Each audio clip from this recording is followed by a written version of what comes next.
सवाल ये है कि प्रेसिडेंट को क्या बुलाया जाए, लेकिन उसके पीछे एक गहरा सवाल जो बीजेपी नहीं पूछ रही है।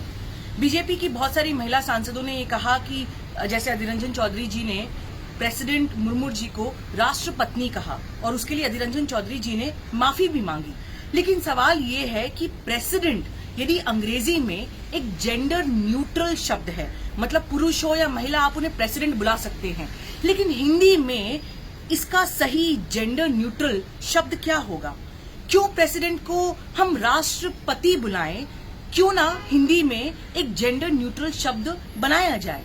इसी प्रकार से जब हम अंग्रेजी में चेयरमैन बोलते हैं और अलग अलग कमीशंस हैं, उसमें शब्द यूज होता है चेयरमैन, चेयरपर्सन की बजाय, या फिर स्पीकर की जगह जैसे हम जब ये शब्द उपयोग करते हैं कि सभापति, तो क्यों ना पॉलिटिक्स और लॉ दोनों में संविधान के दृष्टिकोण से यदि लिंग के बेसिस पर भेदभाव नहीं होना चाहिए तो हमारी भाषा में इतना डिस्क्रिमिनेशन क्यों?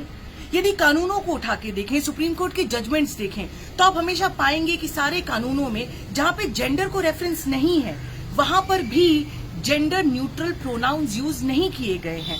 For example civil procedure code, criminal procedure code, Indian evidence act, ये तो सब पे लागू होते हैं।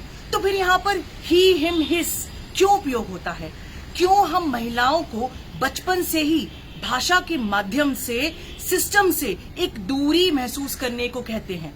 तो वो सारे लोग जो कह रहे हैं कि हमारी महामहिम प्रेसिडेंट मुर्मू जी की गरिमा की बात है, मुझे लगता है कि राष्ट्रपति बुलाना या इस बात पर जोर देना भी महिलाओं के हित की बात नहीं है। आवश्यकता इस बात की है कि सारी पॉलिटिकल पार्टीज, पार्लियामेंट और सुप्रीम कोर्ट आगे आके ये कहे कि इस देश में अंग्रेजी हो या हिंदी, सारी भाषाओं में केवल जेंडर न्यूट्रल लैंग्वेज यूज की जाएगी जब तक कि जेंडर स्पेसिफिक कोई बात नहीं की जा रही हो। ये सुझाव आपको कैसा लगा और क्या आप आज इस बात से सहमत हैं? मुझे जरूर बताइए कमेंट बॉक्स में।